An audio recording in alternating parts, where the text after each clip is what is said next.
The sun was sliding toward the edge of the horizon, spilling molten gold across the vast, empty plains. It was the kind of sunset that made the world look peaceful, a cruel illusion, Mara thought, because peace had become a rare thing in these lands. The prairie wind carried the scent of dust and sage, and somewhere far off, a coyote howled to the fading light.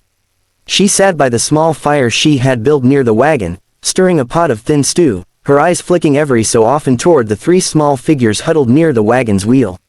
Her children, Sam, barely 10, Toby, 7, and little Elsie, only 4, were playing with smooth stones, their laughter quiet and fragile against the growing silence. They were her whole world now, and she guarded them with the kind of fear that never really slept. It had been 3 months since the fever took her husband, Daniel. He was a kind man, gentle with the horses, patient with the children, and his absence was a wound that never quite healed. When he died, she promised him she'd keep the children safe, no matter what. But promises were hard to keep in a land where law came on horseback and mercy came late, if at all. The first sign of trouble came just as the sky turned crimson. A low rumble rolled across the plains, not thunder, but hooves. Mara froze, her spoon hovering over the pot. She strained her ears, hoping she was wrong. The sound grew louder, more distinct, until there was no mistaking it. Riders, more than one. Her heart began to race. She rose quickly, her eyes sweeping the darkening ridge to the west. That's when she saw them, 4 silhouettes, dark against the dying sun. They rode fast and loose, kicking up dust that shimmered red in the light. Even from a distance, she could sense the danger in their movements, careless, arrogant, like men who'd long forgotten fear. "Sam," she whispered urgently, "take your brother and sister behind the wagon." Now, the boy didn't argue. He grabbed Toby's hand, scooped up Elsie, and led them to the back of the wagon, crouching low. Mara followed, her heart pounding so hard she thought it might burst through her chest. She grabbed the old rifle leaning against the wheel, Daniel's rifle, but her hands were shaking too badly to load it. She knew she couldn't fight them. All she could do was stand between her children and whatever came next. The riders came closer, their laughter carrying on the wind. The leader, a tall man with a long coat and a face half shadowed by a hat, reined in his horse first. The others circled lazily, their eyes glinting with mischief and menace. "Well, well," the leader said, dismounting with a slow, deliberate grace. "Didn't think we'd find company out here tonight." His voice was smooth, oily, and full of cruel amusement. "Evenin', ma'am, you out here all alone?" Mara swallowed hard. "Please," she said, her voice trembling, "we've got nothing worth taking. Just let us be." The man smiled, showing a gold tooth that gleamed in the firelight. "Now, see, that's where you're wrong. We always find something worth talkin'." As he took a step closer, Mara moved instinctively, spreading her arms wide and stepping in front of the wagon, shielding the children with her body. Her voice broke, but she stood firm. "You'll have to go through me first." The men laughed, a sound like broken glass. The leader looked her up and down, amused. "Lady, that won't be much trouble." He reached for the pistol at his hip. But before his hand touched the weapon, a new sound cut through the tension, a low, steady voice that carried across the open air. "Not while I'm standing." The bandits turned sharply toward the ridge. From the gathering dark rode a lone figure, a man on a chestnut horse, tall in the saddle, dust coating his coat and hat. He moved slowly, deliberately, his silhouette framed by the last light of the sun. When he stopped, the horse's breath came out in white plumes, and the air itself seemed to hold its breath. The stranger's face was half hidden beneath the brim of his hat, but his eyes caught the firelight, cold, calm, and unyielding. His hand rested lightly on the revolver at his side. "You boys best ride on," he said evenly. "Ain't no profit in scaring women and children." The leader sneered. "You got a death wish, cowboy. There's 4 of us and 1 of you." The tension hung over the prairie like a thick fog, settling over the wagon camp and the figures around it. Mara could feel it in her chest, a tightness that made it hard to breathe. The children huddled close, trembling behind her, and she tried to project the courage she didn't feel. She kept her arms outstretched, protecting them as best she could, but deep down she knew her strength alone wasn't enough. The leader of the bandits, a tall man with a jagged scar running down his cheek, spat into the dust at the cowboy's feet. "You really think you can stop us? Just one man, standing alone? You're either crazy or dead," he sneered. His companions laughed, rifles slung lazily across their shoulders, though their confidence wavered ever so slightly. The cowboy didn't respond. He just shifted his weight in the saddle, eyes steady on the leader, his fingers brushing the worn leather of his holster. Mara noticed a faint tremor in the firelight, the kind that came not from fear, but from anticipation. Every muscle in his body was coiled, ready to spring, yet calm as the plains themselves. "Last warning," the cowboy said, his voice low but carrying easily across the open air. "Back off, or someone's going to regret it." The leader's lip curled. "Regret? You don't even know what you're talking about. You think this is about justice? About right and wrong? Out here, it's about survival. And tonight, you're the one standing in the way of us surviving." He reached for his pistol, a sneer curling across his face. Mara's stomach dropped, her arms shook, the children clutched at her skirt, their small fingers digging into the fabric. For a moment, time seemed to slow, the kind of silence that grips the soul and refuses to let go.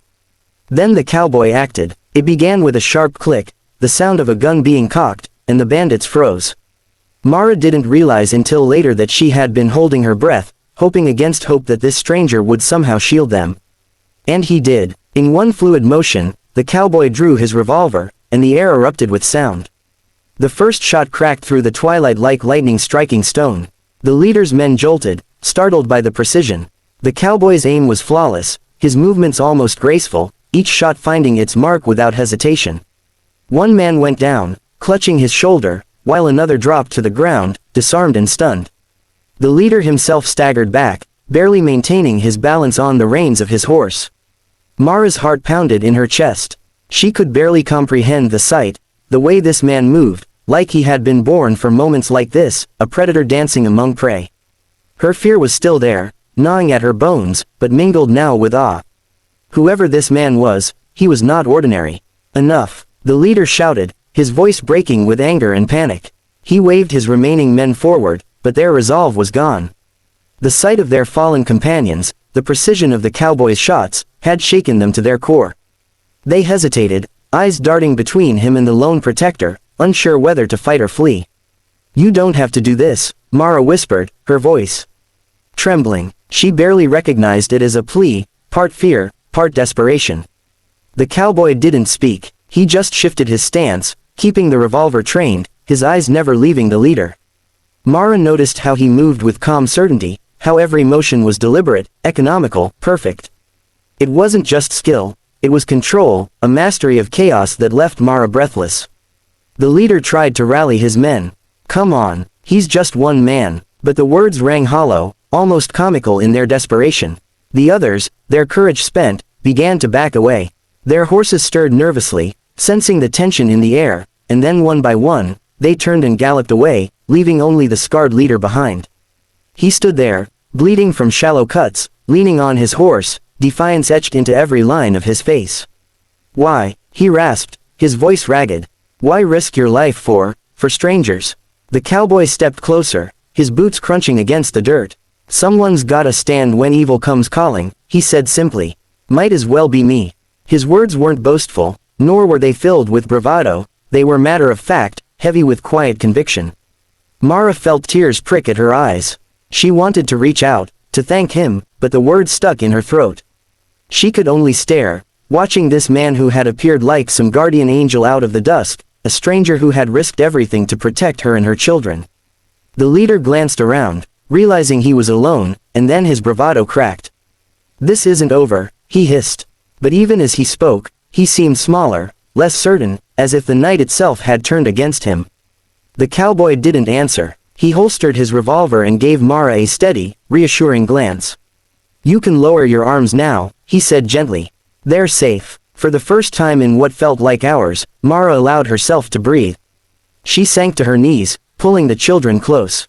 Sam's small arms clung to her, Toby's face buried against her chest, and little Elsie's soft sobs whispered into the night. The cowboy watched them silently, a quiet sentinel, his presence still commanding even as the danger had passed. The night deepened over the prairie, stretching its dark velvet across the horizon, and the fire crackled weakly as though aware of the tension that still lingered. Mara sat close to the children, brushing the soot and dust from their hair, her hands trembling slightly, even though the immediate danger had passed.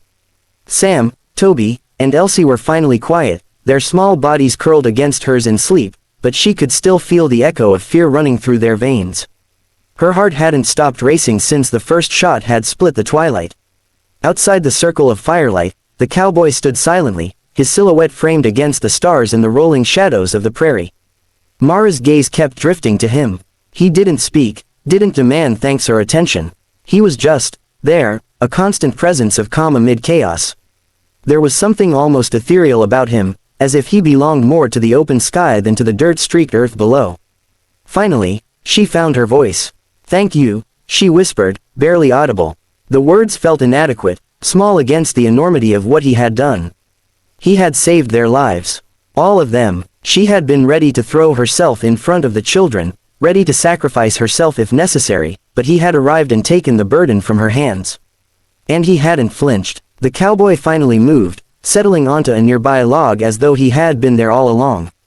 His boots were dusted with dirt, his coat streaked with the day's grime, and a few stray strands of dark hair fell from under his hat. Mara noticed the faint lines etched into his face, not scars of battle, but the deep, quiet lines of someone who had seen far too much of the world's cruelty. "You saved us," she said again, louder this time, her voice trembling with exhaustion and relief. I don't even know your name." He gave a faint, wry smile. "Cole," he said simply. "Name's Cole, just passing through." Mara studied him closely, trying to find some hint of motive, some reason why a stranger would risk everything for people he didn't even know. But his expression was inscrutable. There was no bragging in his eyes, no expectation of reward, only a quiet, unshakable resolve. It was unnerving, yet comforting. "You could leave," she said softly. "You don't have to stay here. We're safe now." Cole shook his head slowly. "The plains ain't kind to folks alone," he said. "Especially not at night. I'll stay till morning." Mara blinked, surprised. Most men like him would have ridden off into the darkness, leaving her and her children to pick up the pieces. But he wasn't like most men. There was something about him, a sense of duty, a moral compass that refused to bend, even when danger came calling. The night stretched on in silence, broken only by the occasional snap of the fire and the soft, shallow breathing of the children. Mara found herself stealing glances at Cole, wondering what stories lay behind those calm, steady eyes. She wondered if he'd grown up like them, or if life had always been this harsh for him. He seemed so unshakable, yet somehow, she could sense the weight he carried, the kind of burden that comes from living on the edge, from facing death more times than most people could count. By the time the first hints of dawn began to brush the sky with pale pinks and golds, Mara knew she had to confront the inevitable. Cole was going to leave, as all drifters did. She stepped outside the circle of firelight, her feet crunching softly against the hard dirt. The children were still asleep, wrapped in blankets, and for a moment, she let herself savor the quiet. Cole was saddling his horse, the movements efficient and precise. Mara approached him cautiously. "Thank you," she said again. "For everything. For staying, for saving us." He looked up, his eyes catching the first rays of the sun. "Keep the fire going," he said, his voice quiet but firm. "That's what saves folks out here. Not guns, not luck. Just a bit of light that won't go out." Mara felt a lump rise in her throat. She wanted to beg him to stay, to promise him something he didn't want or need. But she knew better. Men like Cole moved like the wind, free, untethered, impossible to hold. She swallowed hard, forcing the words down. Will you ride with us sometimes?" she asked hesitantly. Cole's lips curved into a faint, fleeting smile. "Maybe," he said, "but the road calls. You stay here, keep your children safe. That's your fight now." With that, he swung into the saddle, the horse's hooves crunching against the prairie dirt. Mara watched him go, a solitary figure riding into the rising sun, dust curling around him like a shroud. The wind carried the faint echo of his words, and she repeated them quietly to herself, "Keep the fire going." She turned back to the children, brushing the hair from Elsie's forehead, holding them close. Her heart was full, part grief for the man who would ride alone forever, part awe for the bravery she had witnessed, and part hope that maybe, just maybe, goodness still had a place in this unforgiving world.